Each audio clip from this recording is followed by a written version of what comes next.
Halo semuanya, rekan-rekan Ranah Suci Abadi, kita berjumpa kembali di channel My Novel. Sebelum alur ceritanya dimulai, jangan lupa subscribe dan nyalakan lonceng notifikasinya, agar tidak ketinggalan dengan update episode terbarunya. Jika suka silahkan like dan share, dan komen. Tanpa lama-lama lagi ayo, kita ke alur cerita. Suyi memandang pria berjubah perak itu, dan berkata, apa yang kamu pertaruhkan? Pria berjubah perak itu tersenyum dan berkata, apa kesepakatan yang ingin dibuat Raja Tatianshan dengan sesama penganut Tao? Membosankan. Suyi menggelengkan kepalanya sedikit.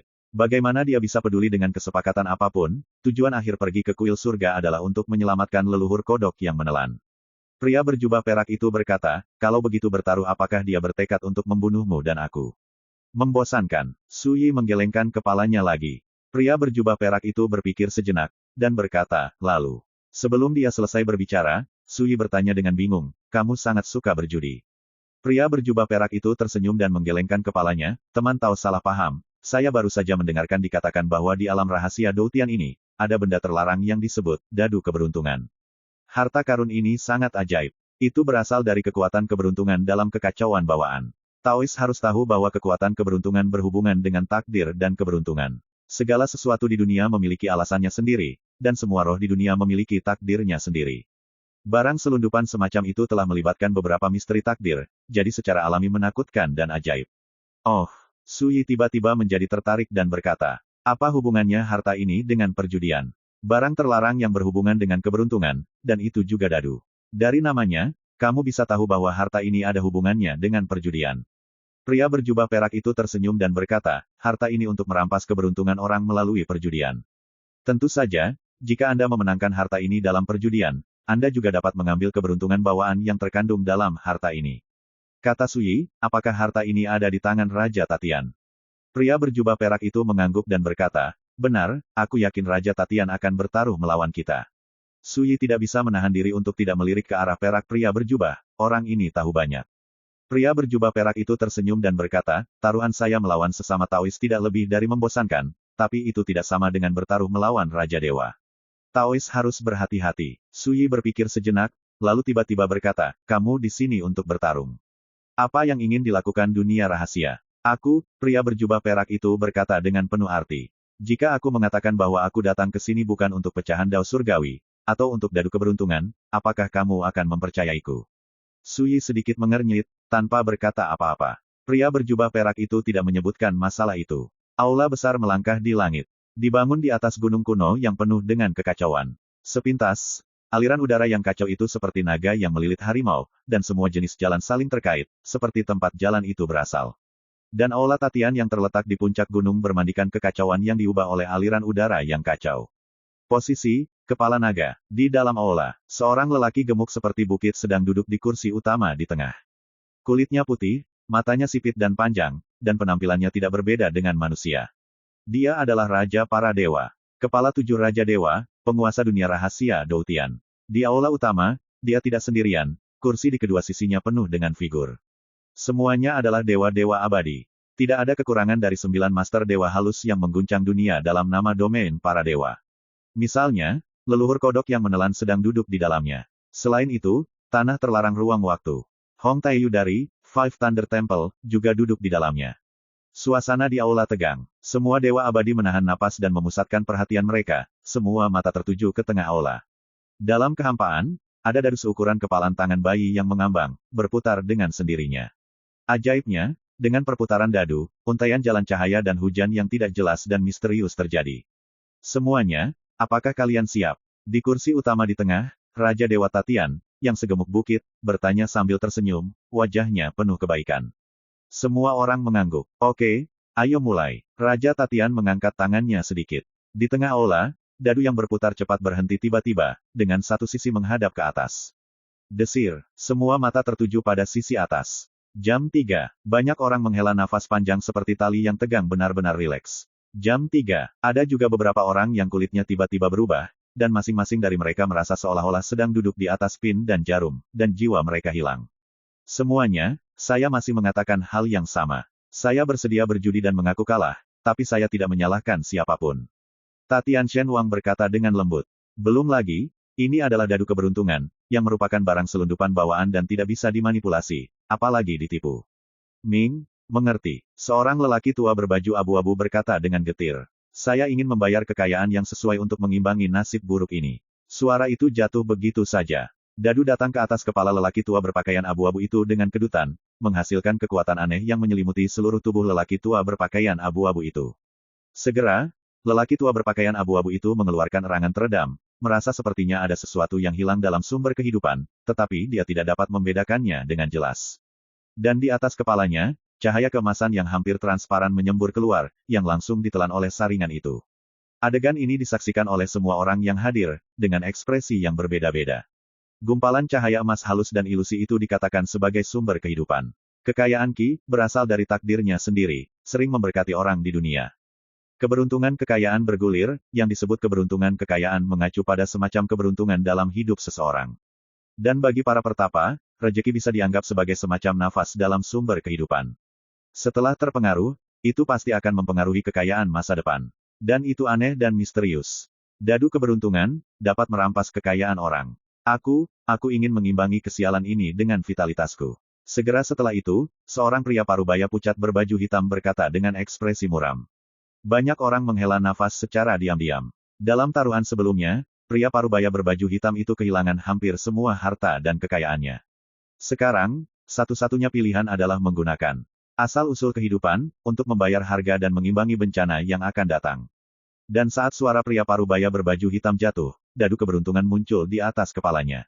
Segera, seberkas cahaya merah halus melintas dari pria parubaya berbaju hitam dan ditelan oleh dadu keberuntungan.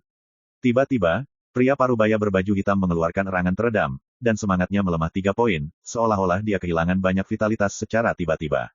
Semua orang berdebar dan sangat diam. Gumpalan lampu merah ilusi itu adalah vitalitas kehidupan. Vitalitas, pembekuan Qi dan darah, pelestarian vitalitas, yang biasa digunakan di dunia. Cedera vitalitas yang hebat digunakan untuk menggambarkan depresi seseorang, yang berarti sumber kehidupannya terluka. Tetapi bagi para pertapa, akibat kehilangan vitalitas sangat serius, dan tidak mungkin memulihkannya dalam waktu singkat. Bahkan jika itu serius, itu akan menderita bahaya tersembunyi yang tidak dapat diperbaiki dan mengguncang fondasi jalan. Tapi, dibandingkan menderita hukuman nasib buruk, semua orang di sini lebih suka membayar vitalitas untuk membuat kesepakatan.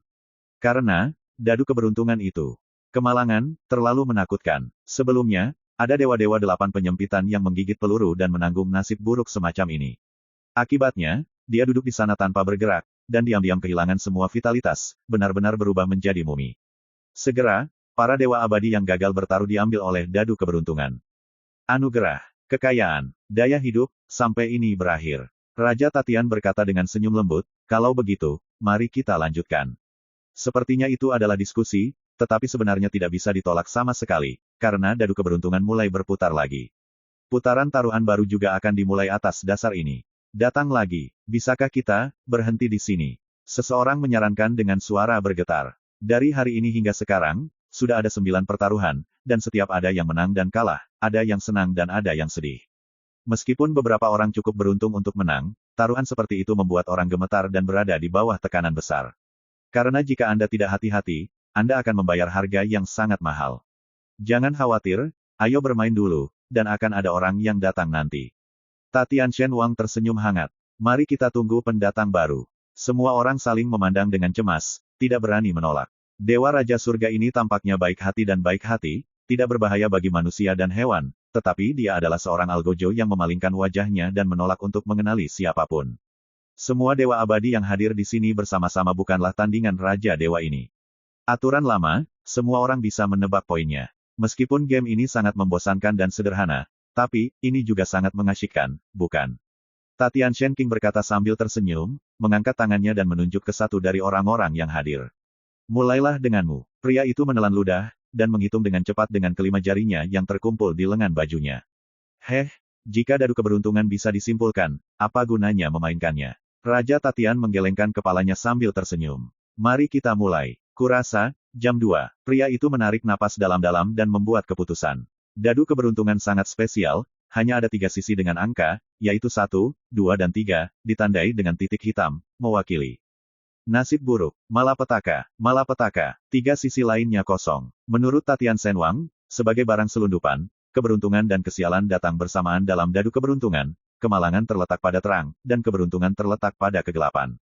Tiga sisi kosong dadu mewakili anugerah, kekayaan, dan daya hidup. Seluruh dadu dibagi menjadi tiga keberuntungan dan tiga ki. Tiga keberuntungan adalah bencana, dan tiga ki adalah berkah. Siapapun yang memenangkan taruhan akan mendapatkan keuntungan yang sesuai. Cara bertaruh juga sangat sederhana, katakan saja Anda bertaruh. Yang mana dari tiga ki yang akan dilakukan? Tapi tidak ada yang akan bertaruh. Anugerah, kekayaan, daya hidup. Karena saat ini, taruhan serupa telah dilakukan ratusan kali, dan kakao mewakili. Wajah dadu, tiga ki, hanya muncul 6 kali. Sangat kecil. Yang terpenting, pilih untuk bertaruh. Tiga ki, jika Anda salah menebak, Anda akan dihukum. Misalnya tebak, kekayaan ki, hasilnya adalah tanda yang mewakili nasib buruk. 1 poin, dan mereka yang menebak 1 poin akan dihukum sesuai. Dan coba tebak, 2 poin. Orang dengan 3 poin, dapat dianggap tidak kalah atau menang. Sama seperti di babak sebelumnya, yang muncul adalah 3 poin, hanya orang yang menebak 3 poin yang akan kalah. Orang lain yang menebak 1 poin atau 2 poin tidak akan kalah atau menang, tetapi jika ada yang menebak kekayaan, anugerah, vitalitas, juga dianggap sebagai kerugian. Dalam keadaan seperti itu, siapa yang berani berharap menang dalam pertaruhan seperti itu? Jika Anda tidak kalah atau menang, Anda sudah beruntung. Kurasa sedikit. Kurasa jam 3. Pada saat berikutnya, orang membuat tebakan satu demi satu. Ketika dia tiba di leluhur kodok menelan surga, ekspresinya berkedip untuk sementara waktu. Pada akhirnya, dia membanting meja dan berkata, ini adalah taruhan yang adil. Sejauh ini, siapa di antara kalian yang belum dipanen? Kamu bajingan tua, kamu jelas menggunakan barang selundupan itu untuk memeras kami. Mata marah melebar, dan jelas bahwa dia akan keluar semua. Pokoknya, aku akan mati pada akhirnya, aku tidak ingin bermain lagi. Jika kamu ingin dibunuh atau dipotong-potong, tolong dengarkan aku. Suara itu datang dari aula. Semua orang terkejut, dan ada beberapa dewa abadi yang bangkit dan ingin membalikkan meja. Tapi tanpa kecuali, mereka semua dilenyapkan dengan kejam oleh Dewa Raja Tatian, konon bahkan mayat dan roh dimurnikan sebagai pengorbanan dan dibuang ke kolam darah dewa dan setan. Karena itu, mengetahui bahwa perjudian semacam ini tidak adil, semua orang hanya bisa mencubit hidung dan menahannya, tidak berani main-main. Tapi sekarang, leluhur kodok menelan surga jelas berhenti. Di kursi utama di tengah, God King Tatian masih memandang Tuntian Chanzu sambil tersenyum, dan berkata dengan hangat, jangan sombong, saya mendengar orang lain membicarakannya beberapa hari yang lalu. Saya sangat tertarik, jadi wajar saja aku tidak ingin kau mati. Dia melambaikan tangannya, cepat duduk, tenang, main dadu saja, kenapa marah? Obati saja, bagaimana kalau memberiku wajah? Bah, leluhur katak yang menelan melompat, menunjuk ke arah Tatian dan mengutuk dengan marah. Jangan terlalu penyanyang, aku sudah muak denganmu pria gendut. Jika kau punya nyali, bunuh aku sekarang dan lihat apakah aku akan cemberut. Tatian mengerutkan kening, dan senyum lembut di wajahnya berubah menjadi cerah. Tiba-tiba, hati semua orang yang hadir terkejut, wajah mereka tiba-tiba berubah, dan mereka terdiam seperti jangkrik. Dalam beberapa hari terakhir, mereka telah mengetahui sifat kepribadian Tatian, begitu senyum pihak lain memudar, itu berarti ada niat membunuh yang nyata di hati mereka. Suasana di seluruh aula tiba-tiba menjadi sangat menindas. Hanya selundupan misterius. Lucky Dice, berputar di udara tanpa terpengaruh. Tetapi pada saat ini, sebuah suara tiba-tiba terdengar di luar aula utama. Tuan Tatian, Tuan Jin Xiao telah tiba dengan alien yang kuat itu. Sisi dojo kuno. 5 dewa abadi yang datang bersama Suyi terbangun dari koma. Ketika saya melihat situasi saya, wajah saya berubah. Namun, mereka semua adalah dewa abadi yang terbiasa dengan angin kencang dan ombak, jadi mereka cepat tenang. Sedangkan bagi Suyi, tentu saja masalah ini tidak ada. Dia terjaga sepanjang waktu. Saat ini, dia sedang melihat dojo kuno di jarak jauh. Dojo berwarna hitam dan terbuat dari batu kekacauan yang aneh, seluas sekitar 10.000 kaki. Tanah dojo ditutupi dengan pola pengorbanan misterius, dan darah mempesona yang membumbung ke langit berasal dari pola pengorbanan tersebut. Tidak diragukan lagi, ini adalah medan perang yang memilukan yang dibicarakan oleh para dewa dan iblis bawaan itu. Hah! Ketika Suyi memalingkan muka dan melihat sisi ashram kuno ini, matanya diam membeku. Di sana berdiri kandang besar. Ada sekelompok pria kuat yang dipenjara di kandang, semuanya berdarah dan sengsara, lumpuh di tanah seperti ternak, tidak sadarkan diri. Pada saat yang sama, suara pria merendahkan hitam Ming berbunyi. Semuanya, ini adalah dunia rahasia lubang di mulutmu, dan sekarang, kamu telah menjadi tawanan dewa dan iblis bawaan kami. 5 dewa abadi saling memandang dengan heran. Tapi mereka terdiam tidak bersuara, tapi tetap tenang. Sebelumnya, saat kamu koma, kami telah menanamkan totem api langit di tubuhmu. Pria berjubah hitam Ming melanjutkan, ini seperti rantai tak terlihat yang telah menarikmu dengan kuat. Tidak peduli seberapa kerasnya kamu berjuang, kamu bertekad untuk tidak dapat melarikan diri. Jejak totem api langit, wajah semua orang menjadi suram. Namun, kamu sangat beruntung. Kamu semua berada di atas 5 penyempurnaan, jadi kamu memiliki kesempatan untuk bertahan hidup. Saya tahu Anda masih memiliki banyak kebingungan di hati Anda, tetapi ini tidak penting. Mingke berkata, menunjuk ke dojo kuno di jarak jauh, apa yang harus kamu lakukan sekarang adalah pergi ke medan perang yang memilukan untuk menerima ujian. Jika kamu bisa menjalani hidup-hidup, kamu akan memenuhi syarat untuk melayani kami dewa bawaan dan setan. Pada saat itu, kami akan menjawab kebingungan di hati Anda. Mendengar ini, seorang guru ilahi yang abadi tidak mau bertanya, bagaimana jika gagal? Mingke menunjuk ke kandang di perselisihan, dan berkata dengan tenang, yang kalah akan dikorbankan seperti mereka, dan akan dikirim ke kolam darah setan dewa, untuk dikorbankan kepada orang dewasa, dewa leluhur. Semua orang melihat ke atas, dan ketika mereka melihat sekelompok dewa abadi di penjara itu, mereka tidak mau mengubah warna mereka dan merasa merinding di hati mereka. Para dewa abadi itu jelas seperti mereka dikirim ke medan perang yang memilukan ini. Tapi yang jelas, dewa abadi itu gagal bertahan dalam ujian, dan sekarang di penjara di kandang seperti sekelompok ternak di ambang kematian. Oke, kamu bisa bertindak sekarang. Mingke melirik Suyi dan yang lainnya, siapa yang akan datang lebih dulu. Tiba-tiba, dewa abadi itu menghindari datangnya Mingke, dan tidak ada yang menjawab. Mingke mencibir, dengan menghina di matanya, kamu adalah master dewa yang telah memulai jalan keabadian, dan kamu adalah tokoh besar di tingkat puncak domain dewa. Sekarang tidak adakah di antara kalian ada yang berani berdiri? Di dekatnya, pria dengan baju besi emas dan wanita dengan kulit binatang juga menunjukkan penghinaan. Manusia ini tidak ada yang memiliki keberanian. Kamu duluan. Mingke menunjuk seorang pria berjubah putih. Wajah pria yang berjubah putih itu tiba-tiba berubah, dan dia berkata dengan penuh semangat, jika Anda dapat menjawab beberapa pertanyaan untuk saya akan pergi ke dojo itu. Ambil kembali. Mingke menamparkan wajah pria yang berjubah putih itu, menyebabkan yang terakhir terhuyung-huyung dan hampir duduk di tanah. Mata Mingke acuh tak acuh, ingat, Anda adalah seorang tahanan, dan Anda belum membuktikan apakah Anda dapat digunakan oleh kami, jadi kualifikasi apa yang Anda miliki untuk menawar dengan kami. Pipi pria berjubah putih itu memerah, kaget sekaligus marah. Cepat pergi, atau aku akan segera membunuhmu. Mingke sangat agresif dengan niat membunuh.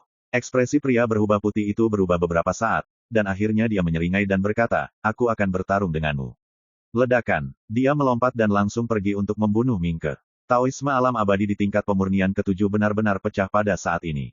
Mingke berdiri diam, matanya penuh sarkasme. Bang! Pria berbaju emas yang tingginya ratusan kaki tiba-tiba menekan dengan telapak tangan, dan tubuh pria berjubah putih itu langsung jatuh ke tanah, membuat lubang besar di tanah. Ada keheningan. Pria berbaju zirah emas berkata dengan tertidur, berhentilah berjuang, di depanku, kamu, tidak ada bedanya dengan serangga kecil.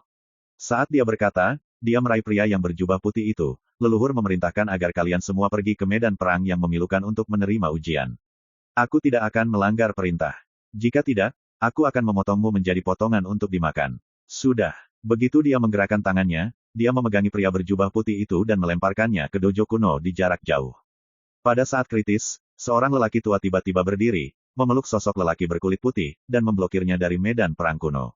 Cendekiawan bisa dibunuh tapi tidak dipermalukan. Kami ditangkap hidup-hidup, tapi kami tidak menyerah. Mata lelaki tua itu seperti kilat, dan dia berbicara dengan dingin. Bagus. Tulang yang kuat. Mingke menggenggam tangan dan tertawa, senang sekali akhirnya bertemu dengan tulang yang keras. Pria setinggi 100 kaki dengan baju zirah emas berkata tanpa ekspresi, kalau begitu aku akan menghancurkan tulangnya untuk melihat apakah dia masih bisa begitu keras. Ledakan. Dia memegang tangannya dan menamparkan lelaki tua itu dengan telapak tangannya. Lengannya seperti gunung, telapak tangan seperti rumah, menjamin kekuatan ilahi yang mengerikan, menghancurkan, kekuatan menakutkan, tidak lebih lemah dari 9 dewa-dewa pemurnian. Pria tua itu tercekik, paksaannya saja membuatnya tidak bisa bergerak sama sekali, apalagi melawan. Kesenjangan yang sangat besar ini membuat lelaki tua itu merasa malu dan sepenuhnya pasrah pada nasibnya. Biarkan aku melakukannya. Sebuah suara lembut tiba-tiba terdengar di telinga lelaki tua itu. Sebelum menunggu lelaki tua itu bereaksi, boom. Terdengar ledakan keras. Sosok pria setinggi 100 sesang dengan baju besi emas mundur beberapa langkah maju mundur seolah didorong secara horizontal oleh gunung. Dia memuntahkan darah dari setiap langkah yang dia ambil untuk keluar wajahnya menjadi pucat. Saat keluar dari langkah ke-9, saya tidak dapat menahan batuk seteguk darah lagi, dan seluruh tubuh saya menggeliat hebat. Adegan ini mengejutkan penonton. Segera, semua mata melihat ke tempat yang sama. Entah kapan, Sesosok berdiri di depan lelaki tua itu, mengenakan jubah Tao, dengan rambut disanggul, dia terlihat bebas dan santai. Itu Su Yi. Namun, orang-orang yang hadir tidak mengetahui identitasnya, mereka hanya tahu bahwa dia juga salah satu tawanan. Hanya saja tidak ada yang membayangkan bahwa ketika dia berdiri pada saat kritis, dia tidak hanya menyelamatkan orang tua itu, tetapi juga memukul mundur pria jangkung yang mengerikan dengan baju besi emas. Luar biasa, mata indah gadis kulit binatang itu cerah. Mendengus. Pria jangkung dengan berlapis baja emas dengan dingin mendengus dan berkata, di hadapanku, serang saja dengan nyaman, hanya menunjukkan kekuatan kurang dari 30%. Pupil matanya menyala seperti terik matahari, menatap Su Yi. Datang lagi. Bang! Tubuhnya berubah tingginya 100 zang, memiliki kekuatan supernatural berwarna darah yang mengerikan, dipegang di telapak tangan, seperti mengangkat kapak besar untuk membelah. Retakan mengosongkan selokan raksasa. Energi prestise yang dikatakan sang tiran mengguncang untuk menerbangkan orang-orang di dekatnya, tidak dapat didasari. Namun dalam menghadapi serangan ini, Su Yi tetap tidak bergerak, hanya mengangkat tangan kanannya dan merentangkan telapak tangannya. Bang! Dunia bergetar, cahaya dewa meledak dan terbelah. Pria lapis baja emas yang bentuknya setinggi 100 zang tampak seperti layang-layang yang terbang terbalik, dijatuhkan dengan kejam di luar sekitar 100 kaki. Terlihat, baju besi dan helm berwarna emasnya menunjukkan bekas retakan yang tak terhitung banyaknya, daging yang terlihat membelah luka, dan mengeluarkan darah. Ini, semua orang ketakutan, sulit dipercaya. Satu gerakan telapak tangan, melukai pria berarmor emas itu. Tiba-tiba, penampilan, wanita berkulit binatang, dan dewa iblis lainnya mengubah pandangan Su Yi. Tempat yang jauh menjaga sekelompok pembangkit tenaga listrik Dewa Iblis di dekat medan pertempuran moral yang rusak juga harus waspada, pertama-tama menjarah ke arah sini. Kendala atmosfer, aura ki pertempuran memenuhi udara. Su Yi sebenarnya seperti tidak merasakan apa-apa, dan berkata kepada lelaki tua itu, di satu sisi, kamu pertama kali jatuh kembali. Mengatakan, matanya menyapu semua pembangkit tenaga listrik Dewa dan Iblis bawaan ini, berkata. Sesuatu yang harus kutanyakan, mulai sekarang, jika berlutut kepadaku, siapa yang memiliki kualifikasi untuk menjawab pertanyaanku? Tidak berlutut, mati. Kata-kata, itu bergema. Ini tidak membahas, tapi perintah. Seperti keputusan yang dikeluarkan Kaisar tidak mengizinkan untuk tidak taat. Di luar dojo kuno, ada keheningan yang mematikan. Hanya kata-kata sederhana Su Yi yang menggema. Semua orang tercengang. Bahkan lelaki tua yang diselamatkan oleh Su Yi dan dewa abadi lainnya tidak bisa menahan diri untuk tidak menatap. Biarkan dewa dan iblis bawaannya jatuh. Dan, hanya berlutut yang memenuhi syarat untuk menjawab pertanyaan. Mungkinkah dalam situasi saat ini mengatakan hal seperti itu? Perlu dicatat bahwa ini adalah wilayah keturunan dewa dan iblis bawaan, dan orang luar seperti mereka semua dianggap sebagai mangsa, dan terpengaruh. Dia, apa yang dia katakan? Pria berjubah hitam Mingke, bertanya dengan tidak percaya. Aku juga tidak percaya, ini yang dikatakan orang, wanita berkulit binatang itu berkemah. Dewa dan iblis bawaan di dalamnya semuanya memiliki wajah suram, dan juga tidak bisa mempercayai telinga mereka. Apa yang kamu lakukan dalam keadaan membayangkan, bunuh mangsa sombong itu? Di perbincangan, Jinba, yang sebelumnya dilukai oleh Su Yi, bangkit dan berteriak dengan tajam. Saat teriakan nyaring terdengar, Jinba tiba-tiba mengulurkan tangan dan meraih tombak tulang putih yang panjangnya ratusan meter di tangannya. Dia maju ke depan dan mengurung Su Yi. Aura membunuh mengancam dan menakutkan. Dewa dan iblis lainnya muncul dari mimpi, pada saat ini, mereka semua menunjukkan niat membunuh yang kuat dan hendak menyerang bersama. Pada saat ini, Su Yi tiba-tiba mengulurkan tangannya, meraih tombak tulang yang telah ditebas Jinba, dipelintir, dan mengguncang tangannya. Sebuah kekuatan tiba-tiba meledak dari tombak tulang, langsung menghancurkan tangan besar Jinba yang memegang tombak. Di tengah darah yang berceceran, Su Yi membanting ke depan sambil memegang tombak tulang, engah. Tombak tulang sepanjang 100 kaki menembus dada Jinba dari ekornya, dan melewati tubuhnya. Jinba berteriak ketakutan dan hendak berjuang. Tangan Su Yi yang memegang tombak tulang tiba-tiba mengerahkan kekuatan ke bawah. Ini seperti pedang dan dibungkus habis-habisan. Semua orang ngeri melihat tombak tulang yang dimasukkan ke dada Jinba seperti ujung pedang, membelah Jinba lurus ke bawah. Wah, darah dan jeroan yang hancur mengalir dari tubuh Jinba seperti air terjun, dan tersebar di seluruh tanah.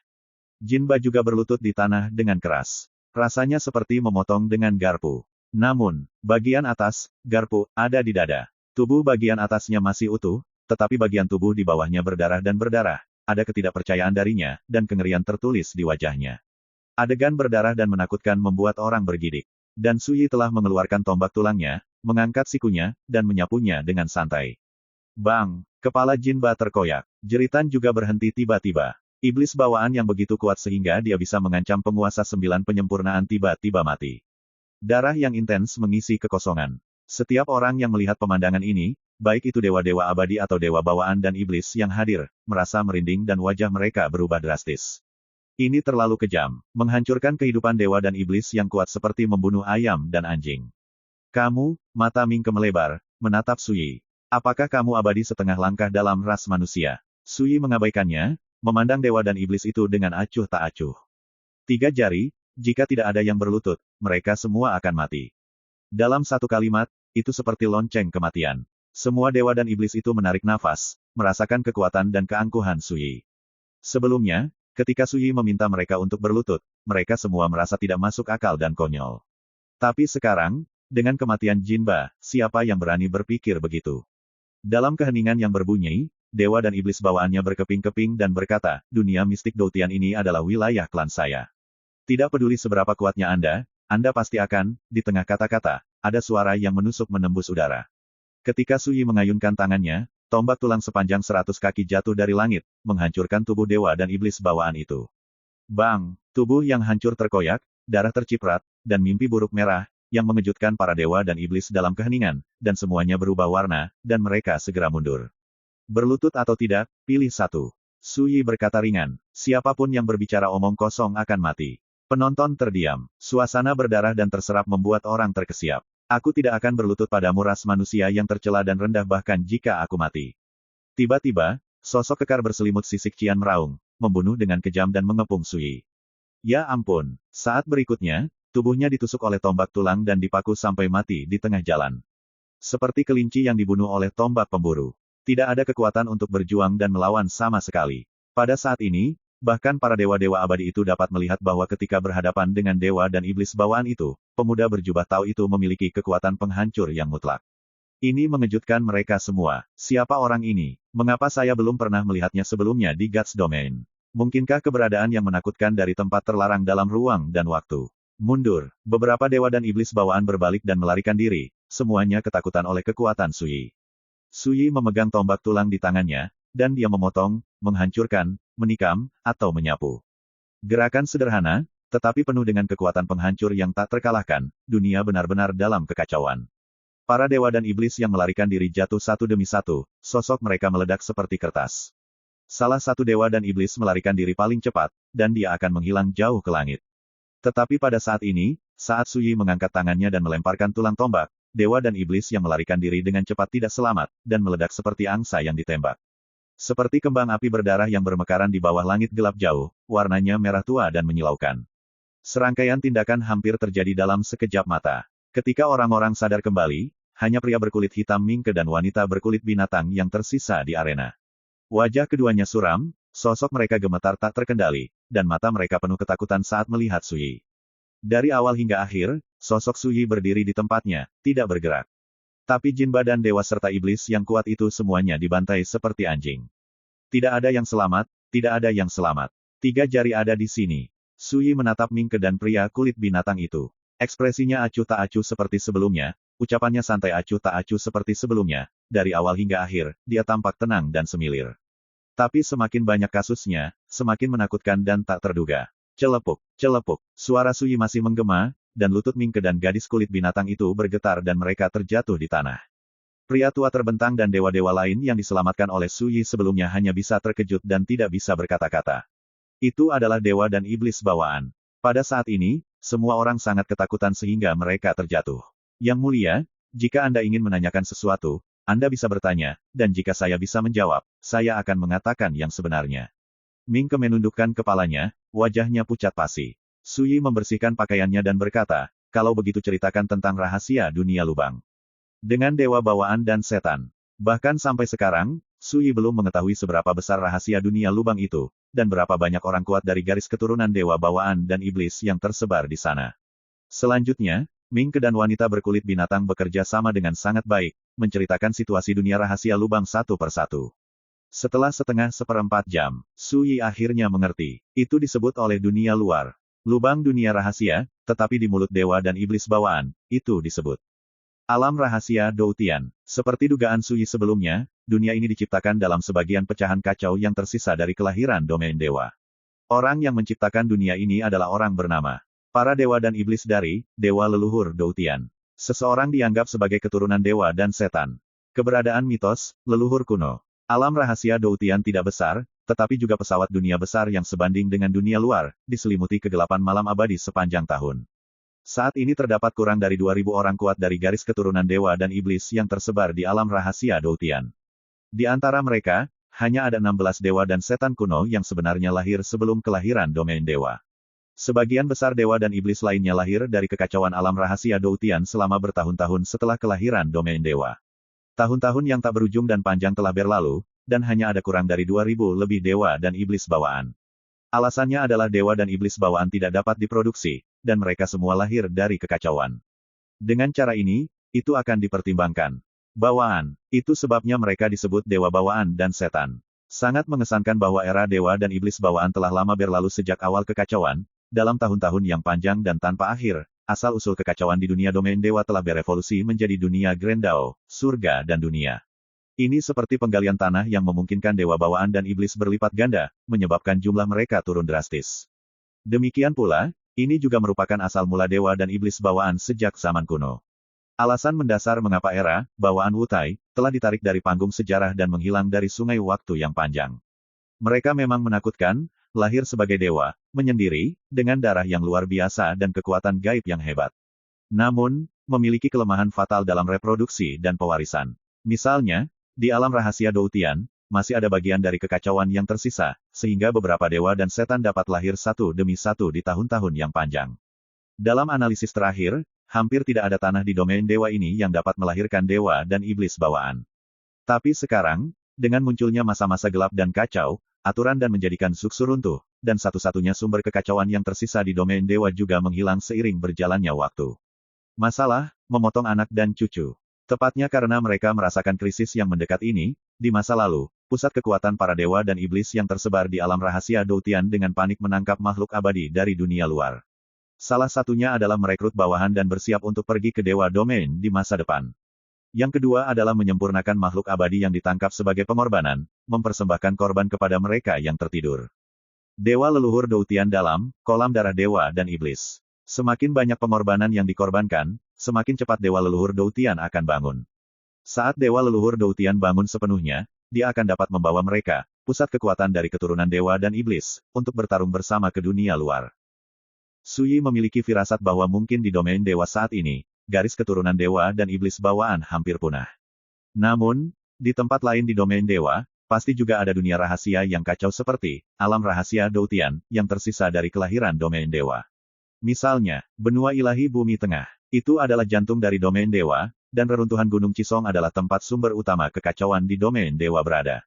Dan pertempuran untuk mengatur Dao di dunia yang gelap dan kacau ini kemungkinan besar akan dimulai di panggung Dao 5 elemen di reruntuhan Gunung Cisong. Segera, Suyi berhenti memikirkannya. Saat itu, Lin Jinghong telah mengingatkannya untuk tidak pergi ke benua ilahi dunia tengah dalam waktu singkat, dan dia tidak akan pernah melupakannya. Selanjutnya, Suyi mengajukan beberapa pertanyaan lagi. Segera diketahui bahwa, Dewa Leluhur Doutian, adalah eksistensi menakutkan yang pernah ke Sungai Takdir. Namun, dia kembali dengan tergesa-gesa tak lama setelah tiba di Sungai Takdir, dia curiga ada semacam kecelakaan yang terjadi pada tubuhnya, jadi dia harus memilih untuk tidur di genangan darah dewa dan setan. Sampai hari ini, Dewa Leluhur Doutian hanya bangun sebentar 3 kali, tetapi segera tertidur lagi. Dan, kolam darah setan dewa, tempat Dewa Leluhur Doutian tidur adalah asal dari alam mistik Doutian, yang mengumpulkan kekuatan asli yang kacau dari kelahiran alam dewa. Di sana, juga terdaftar sebagai area terlarang. Di alam rahasia Doutian, 7 Raja Dewa dan 8 Master Iblislah yang benar-benar dapat disebut sebagai tokoh besar dari garis keturunan dewa dan iblis bawaan. 15 orang ini semuanya adalah dewa dan iblis bawaan yang lahir sebelum kelahiran kekacauan di domain dewa. Di antara mereka, Raja Dewa Tiantian, adalah eksistensi paling kuat di antara 7 Raja Dewa dan 8 Master Iblis, dan juga penguasa sebenarnya dari garis keturunan dewa dan iblis di alam mistik Doutian. Kekuatan Raja Dewa dan Master Iblis ini bervariasi, tetapi yang terlemah semuanya lebih kuat dari 9 Master Dewa Pemurnian. Seperti, Raja Dewa Surgawi, terkuat, dia bisa mengalahkan kekal setengah langkah. Kekuatan seperti itu bahkan mengejutkan Suyi. Jumlah dewa dan iblis bawaan di alam rahasia Doutian memang sangat kecil, tidak sebanyak klan kecil yang bisa dilihat di mana-mana di dunia luar. Tapi kekuatan mereka jauh dari sebanding dengan kekuatan raksasa di dunia luar. Tidak heran jika yang abadi dari dunia luar datang, mereka semua akan menjadi tawanan. Kamu telah melihat keduanya. Dengan sapuan ujung jari Su Yi, dua tirai tipis muncul, masing-masing menampilkan potret Tun Tian Chanzu dan Hong Taeyu. Ming Ke, yang berlutut di tanah, mengangkat matanya dan mengenalinya, berkata, "Aku pernah melihat mereka. Mereka sangat kuat. Mereka jauh dari sebanding dengan makhluk abadi biasa. Mereka telah berhasil melewati medan perang patah hati. Beberapa hari yang lalu, mereka diundang ke Kuil Doutian untuk menjadi tamu dari Raja para Dewa." Su Yi mengangkat alisnya dan berkata, "Tamumu." Ming Ke berkata, "Orang kuat manapun yang dapat disukai oleh Tuan Tatian Senwang akan diperlakukan dengan sopan, yang berbeda dari tawanan lainnya." Su Yi mengeluarkan suara "oh", dan diam-diam menghela nafas lega. Selama leluhur katak penelan surga tidak mati, itu akan baik-baik saja. Apa yang harus kita lakukan jika kita ingin pergi? Su Yi bertanya lagi. Ming Ke menggelengkan kepalanya dan berkata, "Kecuali jika orang dewasa tingkat Dewa Raja secara pribadi membantu Anda menghilangkan jejak api langit di tubuh Anda. Jika tidak, Anda akan terjebak di sini selama sisa hidup Anda, tidak dapat pergi." Su Yi bertanya dengan bingung, "Mengapa?" Wanita kulit binatang itu berkata, dengan Sky Flame Totem, itu seperti belenggu. Tidak peduli siapa yang mencoba meninggalkan alam rahasia Doutian, mereka akan diblokir oleh kekuatan asli dari alam ini. Baru saat itulah Su Yi mengerti. Wajah makhluk abadi lainnya semuanya menjadi gelap dan menjadi sangat jelek. Ini tidak diragukan lagi berarti bahwa meskipun mereka diselamatkan sekarang, mereka tidak dapat pergi sama sekali. Kecuali, sosok Raja Dewa dari garis keturunan Dewa dan Iblis ini mengambil tindakan untuk membantu mereka melarutkan jejak totem api surgawi. Tetapi, apa itu mungkin? Tiba-tiba, semua mata tertuju pada Su Yi. Mereka semua tahu bahwa kunci apakah mereka bisa pergi terletak pada Su Yi. Yang mengejutkan mereka, Su Yi berkata dengan acuh tak acuh, "Ini mudah ditangani." Sejak tanda totem api langit memasuki tubuhnya, dia menyadari bahwa itu dapat dengan mudah dihapus dengan menggunakan kekuatan api zaman itu, tanpa ancaman sama sekali. Mudah. Murid dari orang-orang abadi itu bersinar terang. Apa ujian dari medan perang yang memilukan ini? Su Yi tiba-tiba menoleh dan melihat dojo kuno tidak jauh dari sana. Ujian untuk Taoisme dan keadaan pikiran. Ming Ke tampak sangat kooperatif dan jujur, dan menjelaskan dengan suara rendah, "Ketika Anda memasukinya, Anda akan berada di medan perang yang berbahaya dan berdarah. Medan perang dicap dengan tanda yang ditinggalkan oleh dewa dan setan kuno. Ketika seseorang muncul, ini tanda itu akan bermanifestasi sebagai sosok dewa dan iblis kuno itu, dan mereka akan bertarung. Jika kamu tidak bisa menahannya, kamu akan mati, atau kamu akan terluka parah, dan hati Dao kamu akan hilang." Su Yi mengangguk dan berkata, "Jadi, kamu lulus ujian semacam ini untuk memilih yang kuat untuk melayanimu." "Tepat." Ming Ke berkata, "Tuan Tatian Shen Wang pernah berkata bahwa makhluk abadi yang dapat lulus ujian di medan perang yang menghancurkan hati adalah yang terbaik di dunia luar, dan mereka harus menggunakan bakat dan materi mereka dengan sebaik-baiknya." Su Yi tertawa terbahak-bahak, "Bagaimana jika aku menolak untuk digunakan olehmu?" Ming Ke terdiam sejenak. Jawabannya terbukti dengan sendirinya, mati, atau dimurnikan menjadi korban bagi dewa leluhur Doutian yang tidur di genangan darah dewa dan setan. Su Yi tidak bertanya lagi, dan mulai berpikir sendiri. Pada saat ini, lelaki tua yang diselamatkan oleh Su Yi dan dewa abadi lainnya melangkah maju satu demi satu. "Liao Yuanshan tua, terima kasih saudara Dao karena telah menyelamatkan hidupku." Pria tua itu memberi hormat panjang dengan rasa terima kasih tertulis di wajahnya. Hal yang sama berlaku untuk dewa abadi lainnya. Ini hanya sedikit usaha. Su Yi menggelengkan kepalanya sedikit. Alasan mengapa dia menembak sebelumnya sangat sederhana. Lelaki tua itu tegak dan pantang menyerah, tidak pernah menundukkan kepalanya, dan berdiri pada saat kritis untuk menyelamatkan teman-temannya. Ini saja sudah layak diselamatkan oleh Su Yi. Adapun asal dan kemah lelaki tua bernama Liao Yuanshan ini, Su Yi tidak peduli sama sekali. Dia menyelamatkan orang hanya dengan melihat hatinya. Jangan berpikir sebaliknya. Setelah memikirkannya, Su Yi memerintahkan, "Semuanya tunggu di sini sebentar, saya akan mencoba ujian medan perang yang menghancurkan hati." Dalam keadaannya saat ini, yang dia tempar adalah hati dan jiwa, dan yang dia cari adalah, tanpa kemelekatan dan tanpa bentuk dalam keadaan pikirannya. Dan karena medan perang yang memilukan ini ditujukan pada Taoisme dan keadaan pikiran, hal itu secara alami membangkitkan minat Su Yi. Dewa-dewa abadi itu tercengang, seperti ujian semacam ini, yang lain takut untuk menghadapinya dan berusaha menghindarinya. Mengapa saudara lelaki Tao yang aneh ini berinisiatif untuk pergi? Ming Ke dan gadis berkulit binatang yang berlutut di tanah saling memandang, keduanya tercengang, dan segera ada gelombang antisipasi di hati mereka. Jika pria itu terjebak di medan perang yang memilukan, bukankah itu berarti mereka juga akan memiliki kesempatan untuk melarikan diri hidup-hidup? Sambil memikirkannya, dia melihat bahwa Su Yi telah melangkah ke medan perang yang memilukan.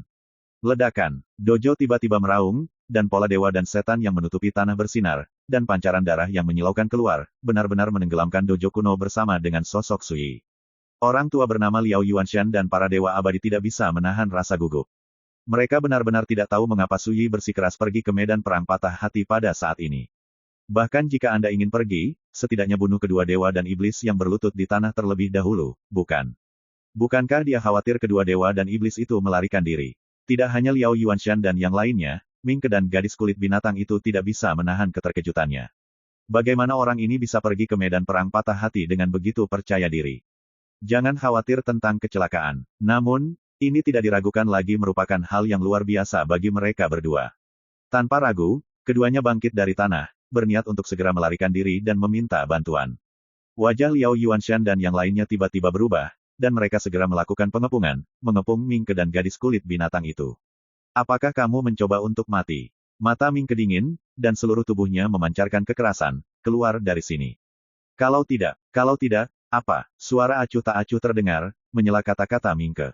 Semua orang terkejut, dan ketika mereka melihat ke atas, mereka semua tercengang. Di medan perang yang memilukan itu, pancaran darah di langit menghilang seperti air pasang, dan sosok Sui terungkap. Mengenakan jubah Tao yang berkibar, bersih dan tanpa cedera, dia berjalan dari luar medan perang yang memilukan. Ini, Liao Yuanshan dan yang lainnya tertegun, apakah ini akhirnya? Kamu baru saja berbohong kepada kami. Mingke merasa seperti disambar petir, tangan dan kakinya terasa dingin. Hanya beberapa kedipan mata, dan pria itu telah lulus ujian medan perang yang menyakitkan. Itu pasti palsu. Wanita kulit binatang di satu sisi juga pucat dan tercengang. Mereka mengira Sui akan terjebak di medan perang yang memilukan, jadi mereka berencana untuk melarikan diri, tetapi mereka tidak pernah berpikir, sama sekali tidak seperti itu. Sangat mudah untuk membunuhmu, mengapa aku harus repot? Sui tertawa. Namun, saat memikirkan pengalamannya sebelumnya di medan perang yang memilukan, dia tidak bisa menyembunyikan kekecewaannya. Ujian di medan perang memang ditujukan pada Taoisme, dan memang sangat berbahaya. Tapi itu untuk dewa abadi lainnya. Di mata Sui, ujian seperti itu tidak ada artinya. Itu dapat dengan mudah rusak. Secara alami, tidak mungkin berpengaruh pada pelatihan hati dan jiwanya. Pergi dan selamatkan orang yang terperangkap di kandang itu dulu. Sui memerintahkan Liao Yuanshan dan yang lainnya. Di dalam sangkar di kejauhan, banyak master dewa abadi di penjara, semuanya adalah pecundang. Jika Sui tidak muncul hari ini, master dewa abadi ini akan dikorbankan untuk dewa leluhur Dou Tian itu.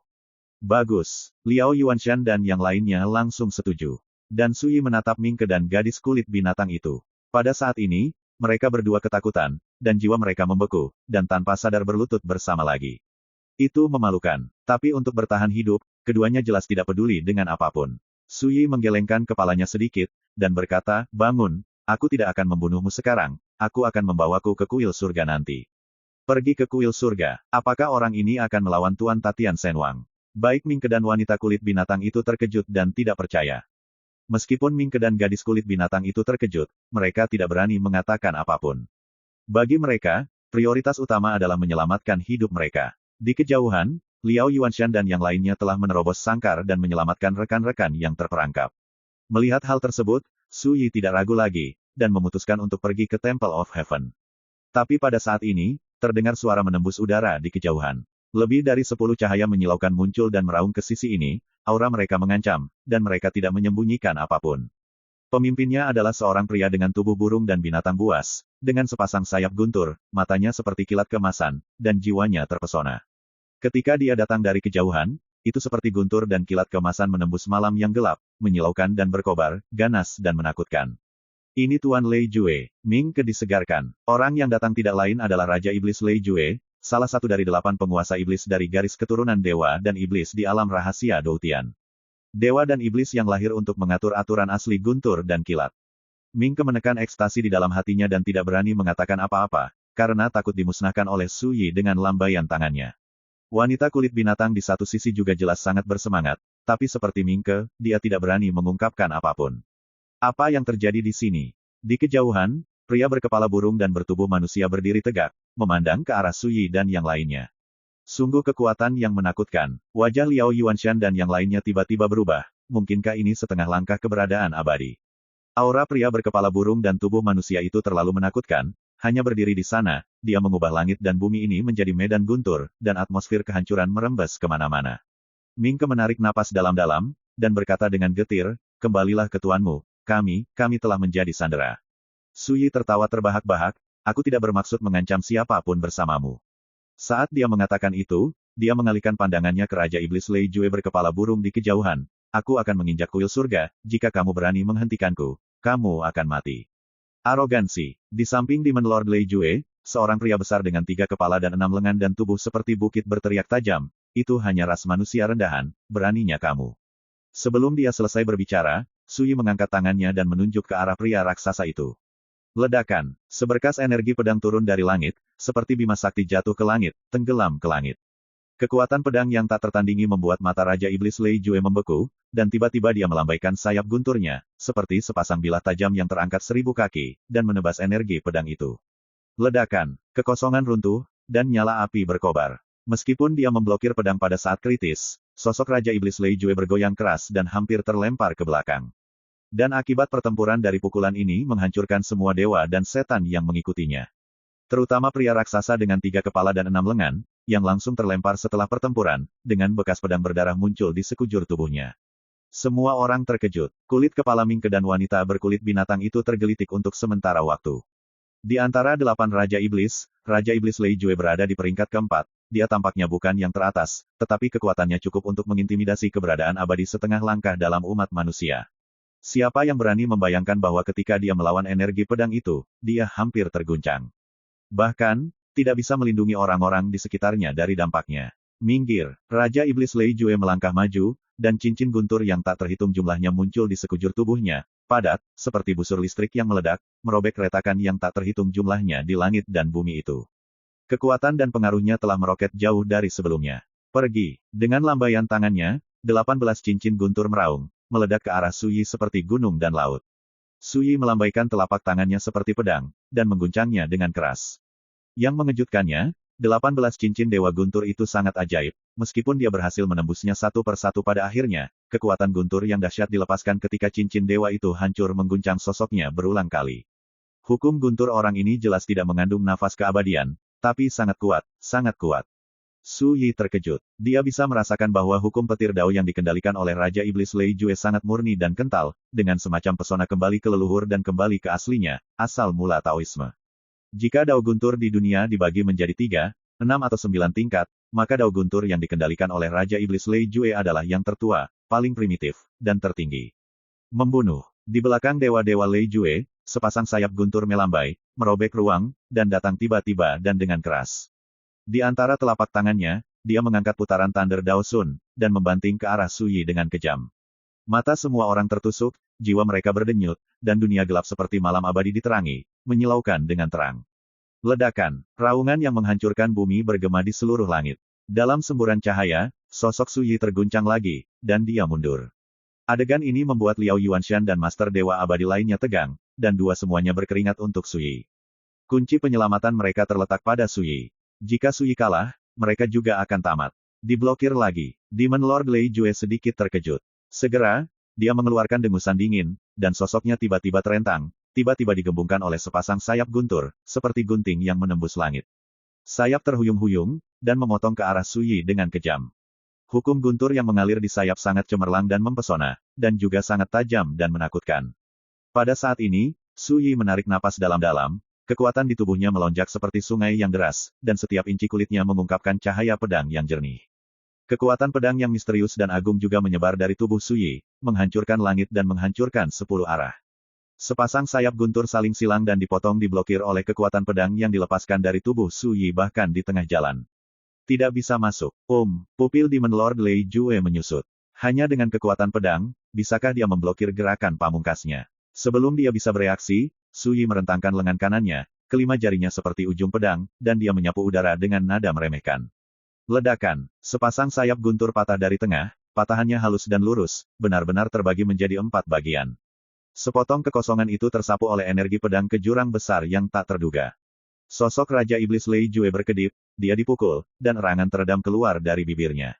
Sungguh pedang yang mendominasi. Demon Lord Lei Jue mengerutkan kening, hukum guntur melonjak dari tubuhnya, dan sepasang sayap guntur memadat dengan tenang.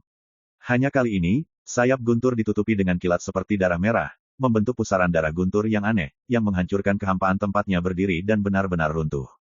Dan kekuatan ganas Raja Iblis Lei Jue juga menjadi semakin menakutkan, melihatnya dari kejauhan membuat orang lain yang hadir merasa putus asa dan ketakutan. Darah Lei Su. Ini adalah bakat darah Tuan Lei Jue, garis keturunan paling kuat, dan itu adalah salah satu sumber leluhur Lei Dao, kekacauan terkuat di domain dewa. Ming tersentak, hatinya terkejut. Dalam beberapa tahun terakhir, 7 Raja Dewa Besar dan 8 Raja Iblis Besar jarang mengambil tindakan.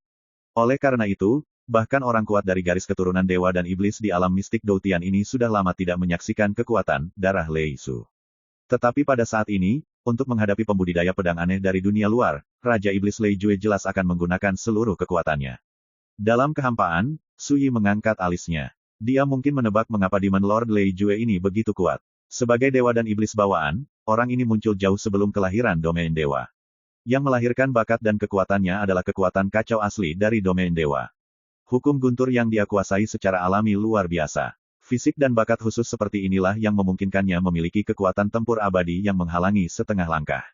Sementara pikirannya berputar, Demon Lord Lei Jue menyerang lagi. Ledakan, guntur berdarah melonjak di seluruh langit, berubah menjadi pusaran badai yang mengamuk, melenyapkan kehampaan, dan meledak ke arah Su Yi. Itu adalah semacam kekuatan penghancuran yang ekstrim, sombong dan tak terbatas. Saat ini, Su Yi tidak lagi menahan diri. Dentang, dia mengulurkan tangan dan meraihnya, memegang energi pedang yang dipadatkan oleh aturan Taisi di telapak tangannya. Dengan pedang di tangan, aura Su Yi juga mengikuti. Sebelumnya, Su Yi mengayunkan pedangnya dan menebas 3 kali. Setiap gerakan memotong pedang itu sama persis, tanpa ada perubahan. Namun, setiap kali dia mengguncang Raja Iblis Lei Jue, menghancurkan kekuatan gaibnya, dan menebasnya.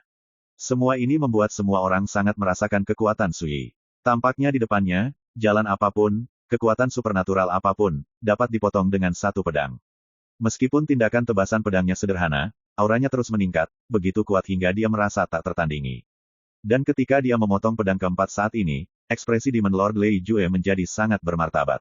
Tanpa ragu, dia melepaskan tombak emas ungu pendek. Permukaan tombak pendek diukir dengan rune guntur, yang terlihat seperti naga petir melingkar, dan bilahnya seterang guntur. Tombak guntur emas ungu, itu ditempa dari sepotong besi ilahi ungu emas yang lahir dalam kekacauan, dan itu mengandung kekuatan guntur kekacauan, itu adalah harta karun di bagian bawah peti Raja Iblis Lei Jue. Diikuti oleh Demon Lord Lei Jue, dia melambaikan harta ini. Ledakan, pelangi ilahi guntur dan kilat tiba-tiba muncul, merobek kehampaan seperti kanvas, dan seluruh dunia runtuh. Samar-samar, sepertinya ada naga guntur Zijin yang meraung. Disertai dengan raungan yang mengejutkan, langit dan bumi retak, dan di mana pedang Su Yi menebas, naga petir Zijin menjerit, dan tubuhnya terbelah menjadi 2. Dentang, terdengar ledakan keras. Zijin Thunder Halberd bergetar hebat dan ditebas oleh energi pedang. 5 jari Demon Lord Lei Jue hancur, darah berceceran, dan Purple Gold Thunder Halberd terbang menjauh dari tangannya. Dia tampak ngeri dan segera mengelak. Meski begitu, jubah di dada di depannya terkoyak oleh energi pedang, dan noda darah lurus muncul di depannya. Daging robek terbuka, dan darah mengalir. Jika dia tidak mengelak tepat waktu, dia akan dipotong terbuka. Ekspresi Raja Iblis Lei Jue berubah, dengan perasaan campur aduk antara kaget dan marah. Tapi sebelum dia bisa mengatakan apapun, pedang kelima Su Yi telah menyerang lagi. Seperti sebelumnya, tapi di mata Raja Iblis Lei Jue, Su Yi saat ini seperti ujung pedang yang ditusuk secara horizontal. Tak tertandingi, tak terhentikan. Siapapun yang berdiri di depannya akan ditusuk dan dibunuh. Kekuatan semacam itu membuat Raja Iblis Lei Jue merasakan sesak napas datang ke wajahnya, dan hatinya bergetar. Mundur. Tanpa ragu, Raja Iblis Lei Jue mengepakkan sayapnya yang berwarna darah, dan mundur dengan keras, tidak berani menantang Su Yi secara langsung.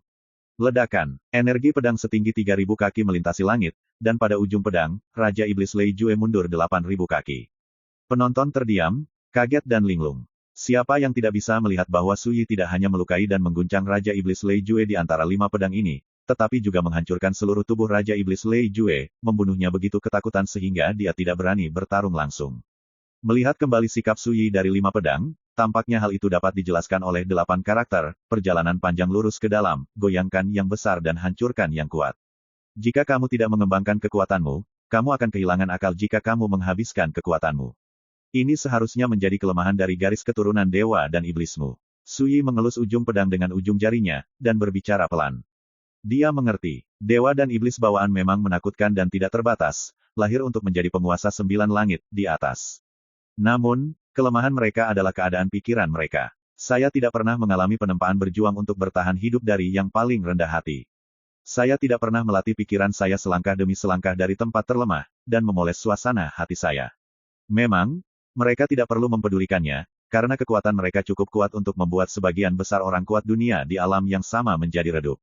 Tetapi, selama mereka bertemu dengan lawan yang seimbang, begitu mood mereka terguncang, tidak akan ada ancaman sama sekali. Inilah alasan mengapa Sui menggunakan pedang demi pedang untuk secara paksa menantang Demon Lord Lei Jue. Tujuannya adalah untuk mengguncang hati lawan, menghancurkan kesombongan dan semangat juang lawan. Dan semua ini juga menegaskan spekulasinya bahwa garis keturunan dewa dan iblis memupuk kekuatan mereka tetapi tidak memupuk pikiran mereka, jadi kelemahan mereka adalah keadaan pikiran mereka. Kelemahan, apakah kamu benar-benar berpikir aku takut padamu? Mata Raja Iblis Lei Jue garang, dan dia penuh amarah. Dia juga merasa bahwa retret sebelumnya terlalu memalukan, dan dia merasa sangat malu di dalam hatinya. Kalau begitu datang lagi, Sui menjentikkan ujung pedang di tangannya dan menyerang lagi. Masih sama seperti sebelumnya, dengan menggembung di lengan jubah, sebuah pedang sederhana telah terpotong. Demon Lord Lei Jue meraung marah, dan melompat ke depan dengan keganasan yang tak terbatas. Kali ini, dia tidak mundur. Tetapi, ledakan, saat berikutnya, Raja Iblis Lei Jue dipotong, tubuhnya hampir hancur, dan luka pedang berdarah muncul. Suasananya kacau, dan semangat juang turun tajam. Meskipun kekuatan sengitnya kuat, itu tidak lain adalah kemarahan seorang pria, tindakan pria yang sembrono. Sui menggelengkan kepalanya sedikit. Orang bodoh tidak takut. Raja Iblis Lei Jue bukanlah orang yang bodoh, selama 5 serangan pedang sebelumnya, dia telah diintimidasi oleh dirinya sendiri, dan pikirannya telah diguncang oleh kekuatan pedangnya. Ketika kekuatannya sendiri telah tertanam dalam pikirannya, tidak peduli seberapa keras dia mencoba, dia tidak dapat benar-benar mencapai ketakutan. Ini adalah pengaruh suasana hati. Dan ini juga merupakan kelemahan dari garis keturunan dewa dan setan. Terlahir sebagai dewa, dia menyendiri. Tetapi karena itu, dia kehilangan terlalu banyak kesempatan untuk meredam keadaan pikirannya. Saya tidak percaya. Raja Iblis Lei Jue meraung, dia sangat marah, dan datang untuk membunuh lagi. Mata Sui bersinar dengan sinar dingin. Kali ini, dia memutuskan untuk membunuhnya. Karena, tidak perlu terjerat lagi. Dentang, tepi pedang di tangannya terangkat, dan saat nyanyian pedang King Yue berbunyi, Sui melangkah maju dengan pedangnya dan menebas. Pedang ini benar-benar berbeda dari yang sebelumnya, dengan aura pembunuhan yang lebih keras, ditempa dengan prestise tertinggi ilmu pedang Sui. Semangat, energi, dan semangat tubuh itu bergema mulus dengan pedang di tangannya, sebagai satu kesatuan. Sosok yang dibunuh oleh Raja Iblis Lei Jue dengan kejam masih di tengah, jantungnya tiba-tiba bergetar, dan dia diam-diam berteriak bahwa itu tidak baik. Niat membunuh di tubuh Sui begitu kuat sehingga membuatnya merasa kedinginan di sekujur tubuhnya, dan dia merasakan ancaman kematian datang ke wajahnya. Dia bahkan tidak perlu memikirkannya, jika dia mencoba mengguncangnya dengan keras, kemungkinan besar dia akan menderita bencana dan mati. Tetapi jika dia mundur saat ini, itu akan sama tidak menyenangkannya. Tiba-tiba, wajah Demon Lord Lei Jue menjadi pucat, dan matanya berubah. Tidak ada cara untuk mundur, dia hanya bisa menggigit peluru dan bertarung dengan sembrono. Ledakan. Di bawah tatapan ngeri semua orang, pedang Ki di kehampaan tampak membanjiri langit, dan dengan kekuatannya yang mendominasi dan tak terbatas, itu meledakkan Demon Lord Lei Jue ke udara. Sebelum tubuhnya bisa berdiri diam, itu hancur berantakan. Saat darah beterbangan, jiwanya baru saja tersapu, tetapi sudah terlambat untuk menghindari semburan energi pedang yang dahsyat. Hidupku sudah berakhir. Raja Iblis Lei Jue merasa ngeri dan kehilangan semua pikiran. Dia tidak pernah menyangka bahwa seorang pembudidaya pedang dari dunia luar akan begitu kuat. Terlebih lagi, dia tidak menyangka bahwa dengan kekuatannya yang dapat mengintimidasi setengah langkah keabadian, dia akan menderita bencana bunuh diri dalam waktu kurang dari 7 pedang.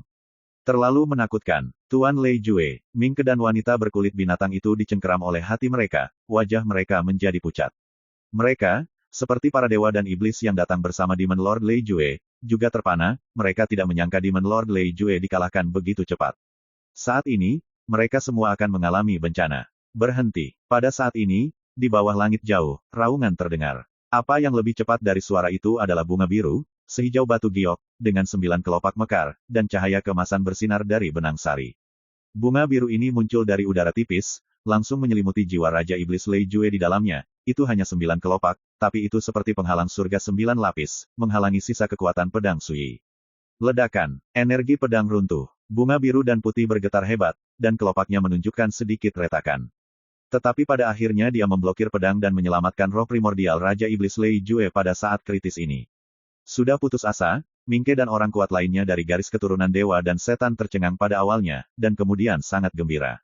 Bunga Qingming. Ini adalah kedatangan Tuan Setan Chang Liu. Sui sedikit mengernyit, dan melihat ke kejauhan. Dalam kehampaan, pelangi Qian yang tak terhitung jumlahnya muncul saling terkait, dan sesosok muncul di persimpangan pelangi Qian. Di dojo Sin kuno, cahaya darah membubung ke langit, menghilangkan malam, dan mewarnai dunia menjadi darah merah tua. Dalam kehampaan, Sui tenang dan santai, minum alkohol sendiri. Di sisi berlawanan, Demon Lord Chang Liu sedang berbicara dengan Demon Lord Lei Jue dengan suara rendah melalui transmisi suara. Di daerah terdekat, pembangkit tenaga dari garis keturunan dewa dan setan sedang menunggu. Liao Yuanshan dan yang lainnya khawatir. Suasananya menindas dan membosankan. Namun hanya sesaat kemudian, suasana hening di arena itu dipecah oleh deru suara yang menusuk. Cahaya keemasan yang menyilaukan turun dari langit, menembus langit, dan terwujud menjadi seorang pria berjubah emas. Pria itu berambut pirang panjang tergerai, dia menginjak totem naga dan ular, dan kulitnya dituangkan seperti emas. Sosoknya lurus seperti tombak panjang yang cerah, menunjukkan ketajamannya, dan dalam sekejap mata, aura tirani menyebar. Ada sensasi di lapangan. Orang-orang kuat dari garis keturunan dewa dan iblis itu semuanya bergembira. Raja Iblis Xuan Ah. Keberadaan kedua di antara 8 Master Iblis. Energi emas bawaannya adalah salah satu jalan emas terkuat dalam asal-usul kekacauan.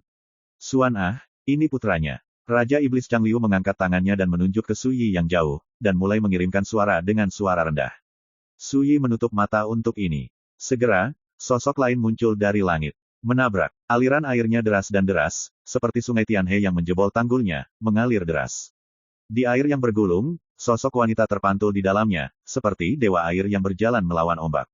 Seluruh tubuhnya juga seperti aliran air, dengan gelombang air biru seperti gelombang bergelombang di sekitar kulitnya yang seputih salju, wajahnya cantik dan bergerak, dan sepasang matanya sedalam lautan. Ketika dia muncul, kekuatan mendung dan dingin juga menyebar ke seluruh dunia, menyebabkan banyak orang merasa kedinginan, seolah-olah jatuh ke dalam gua es. Tuan Daun Putih, bertanggung jawab atas kekuatan kekacauan dan misteri, keberadaan berada di peringkat keempat di antara 8 Raja Iblis. Kedatangannya sekali lagi menimbulkan sensasi di arena. Sui akhirnya berbicara dan berkata, mengapa Raja Dewa tidak muncul? Raja Iblis Daun Putih berdiri dalam gelombang, dan berkata dengan acuh tak acuh, Raja Dewa Tatian memerintahkan bahwa jika kamu menundukkan kepala sekarang, kamu dapat menjadi tamu di alam rahasia Doutianku dan menghadiri kuil Tatian. Setelah jeda, dia melanjutkan, jika Yang Mulia masuk dengan paksa, Anda harus melihat apakah Anda memiliki kehidupan untuk melewati saya terlebih dahulu. Sui berkata dengan santai, hanya kalian bertiga. Matanya menyapu 3 Master Iblis, Chang Liu, Xuana, dan Baye. Adapun Raja Iblis Lei Jue, yang tidak memiliki apa-apa selain jiwanya, dia langsung mengabaikannya. Lebih dari, Baye sedikit menggelengkan kepalanya. Suara itu masih bergema, dan 2 pelangi ilahi menembus udara. Salah satunya adalah pria kekar dengan 3 kepala dan 6 lengan, sosoknya seperti bukit, 6 telapak tangan memegang pisau, tombak, pedang, tombak, segel dao, dan penggaris giok. Kekuatan yang menghancurkan bumi. Tuan Pegunungan. Yang lainnya adalah kurcaci pendek yang tingginya hanya sekitar 1 kaki, dengan fitur jelek dan sepasang mata segitiga yang anehnya berwarna putih keperakan. Di belakangnya, tersampir di punggungnya adalah pedang berdarah yang jauh lebih tinggi dari yang lain.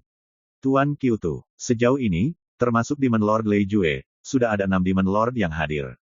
Dewa dan iblis kuat yang hadir benar-benar bersemangat. Ming Ke bahkan berteriak, Nizan, aku menyarankanmu untuk menundukkan kepalamu dengan patuh.